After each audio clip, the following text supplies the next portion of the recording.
As novas recomendações alimentares baseadas na nova pirâmide alimentar americana literalmente colocaram a pirâmide de cabeça para baixo.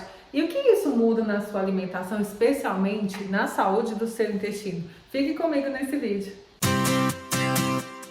No início desse ano de 2026, a nova pirâmide alimentar americana trouxe um conceito que a gente já vinha falando há um tempo sobre a importância de reduzir carboidratos, aumentar a ingestão de proteínas, aumentar a variedade de vegetais, frutas, reduzir os industrializados. Com certeza isso vai trazer muita saúde. Mas a pergunta que fica: quais alterações dessa pirâmide que influenciam no seu intestino? Para quem tem disbiose, para quem tem intolerâncias alimentares, realmente essa pirâmide vai te ajudar ou você precisa de outras orientações?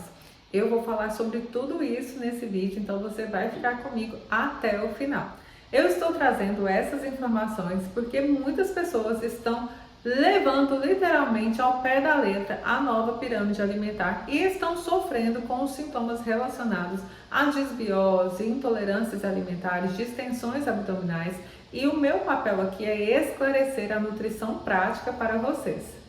Meu nome é Rávila Graziani, eu sou nutricionista, eu trabalho com nutrição integrativa, tenho especializações, mestrado e doutorado na área, mas o mais importante é transformar tudo isso em uma nutrição simples e prática. E é por isso que vocês estão aqui. Se você chegou agora, eu já te convido, inscreva-se no canal e ative o sininho para você receber todas as atualizações que eu trago aqui no canal. É muito importante contextualizar e explicar para vocês as principais mudanças na nova recomendação da pirâmide alimentar. Em primeiro lugar, os carboidratos, que eram a base da pirâmide, agora a orientação é que eles sejam limitados. Mas isso não significa que os carboidratos são os vilões. Isso vai depender muito do seu ritmo de vida, se você pratica exercícios de alta performance ou não, para que a gente realmente coloque esses carboidratos no momento adequado. É muito importante lembrar que na pirâmide alimentar anterior, onde a base eram os carboidratos, muitas pessoas consumiam carboidratos em todas as refeições. E isso sim levou muitas pessoas a desenvolver doenças crônicas, como obesidade, diabetes. Então, essa informação nós já vínhamos falando aqui, a importância de reduzir os carboidratos. Agora, a base da pirâmide, nós temos as proteínas. E sim, as proteínas agora precisam fazer parte de todas as refeições.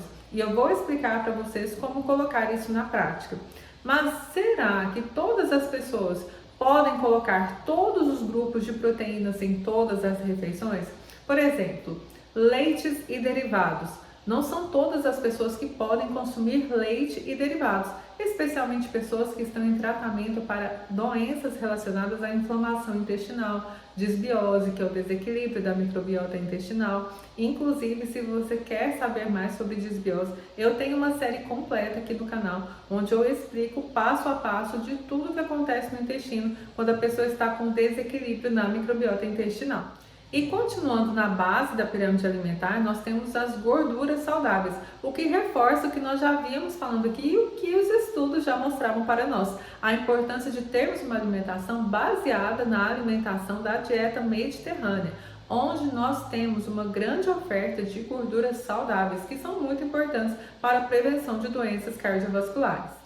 E ainda na base da pirâmide nós temos a indicação para o consumo de frutas, legumes e vegetais de uma forma variada. E isso é muito importante para a microbiota intestinal. Mas para quem está em tratamento de disbiose e inflamações intestinais, existem alguns vegetais que não são orientados e estão na base dessa pirâmide. E por isso você precisa ficar até o final para saber quais deles você precisa evitar nesse momento. Na prática, essa pirâmide sim traz uma evolução bastante importante no conceito científico, em que a gente precisa sim consumir comida de verdade e eliminar os industrializados da nossa alimentação.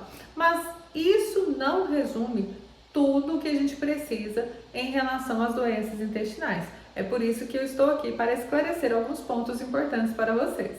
Primeiro, vamos destacar aqui os pontos positivos das mudanças dessa nova recomendação para o intestino. Em primeiro lugar, o aumento do consumo e da variedade de frutas e vegetais. Isso é bastante importante pelo aumento do consumo de fibras. E o aumento do consumo de fibras vai aumentar o que nós chamamos de butirato, o que reduz a inflamação intestinal. Sim, aumentar a variedade de frutas e vegetais também melhora a microbiota intestinal. Reduzir ultraprocessados, ou seja, alimentos industrializados, cheios de corantes, aditivos químicos, realmente é um ponto muito importante, pois também vai reduzir a inflamação intestinal. Aquele muco que protege o intestino, ele é bastante agredido quando há o consumo de refrigerantes, todos os tipos de adoçantes artificiais, corantes, esses aditivos que tudo que está escrito ali, que tem aqueles nomes que você não sabe muito bem o que significa, são aditivos químicos que prejudicam muito o intestino. Então esse também é um ponto positivo das mudanças. Outro ponto positivo, as gorduras boas, que antes muitas pessoas não tinham muita atenção na sua alimentação, como o consumo frequente de castanhas, azeites. Essas gorduras saudáveis, elas protegem o intestino e reduzem a inflamação. Mas muita atenção! Alguns pontos da pirâmide alimentar devem ser levados em consideração, uma atenção muito especial, porque se não colocados de uma forma individualizada, podem piorar a saúde do intestino. Quer saber quais? Por exemplo, quem tem disbiose, síndrome do intestino irritável ou inflamação intestinal não vai se sentir muito bem se aumentar em grande quantidade o volume de fibras da alimentação, especialmente alguns vegetais como brócolis e alguns temperos como cebola, alho. Então tudo isso deve ser levado em consideração na hora de escolher os vegetais para pessoas que já estão com estufamento abdominal e excesso de gases. Outro ponto é que alguns alimentos que estão na base da pirâmide também são conhecidos como FODMAPs, que são alimentos que têm fermentação maior devido aos carboidratos em sua composição. Eu tenho um vídeo onde eu explico detalhadamente tudo sobre os alimentos ricos em FODMAPs. Então, se você tem curiosidade sobre isso, eu também indico esse vídeo para vocês. Mas vou dar alguns exemplos aqui. Maçã, pera, feijão, algumas leguminosas geram um excesso de gases no intestino. Então, para essas pessoas, a recomendação precisa ser individualizada, tanto em frequência quanto em quantidade. Outro ponto importante são os laticínios. Não são todas as pessoas que podem consumir a proteína do leite, porque para algumas pessoas essa proteína irrita o intestino, até mesmo as versões sem lactose. Então esse é um ponto que deve ser avaliado de forma individual. Em fase de inflamação intestinal ativa, a orientação é consumir os alimentos de uma forma mais branda e muitas vezes nós desencorajamos a adição de alimentos integrais, e sim alimentos com menor teor de fibras. Mas isso, mais uma vez, deve ser avaliado de uma forma individual. E agora que você esperou até aqui, um ponto mais importante do vídeo: como adaptar as orientações da nova pirâmide para ter um intestino saudável. A dica mais importante aqui é: anote tudo que você come. Assim você vai observar os sintomas que você tem no seu intestino de acordo com os alimentos que você consome. Priorize alimentos cozidos, frutas e vegetais mais brandos em fibras e vá aumentando a quantidade de fibras de forma gradativa. Lembre-se que a melhor pirâmide alimentar é aquela que nutre você, e isso deve ser avaliado de forma individual.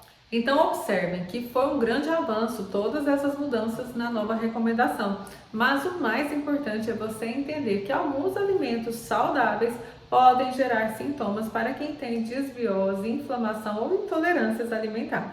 Aproveite e deixe aqui também as dúvidas que ficaram nesse vídeo, eu terei muita alegria em voltar e responder vocês. A teoria está lançada, agora é com vocês na nutrição prática. Um beijo!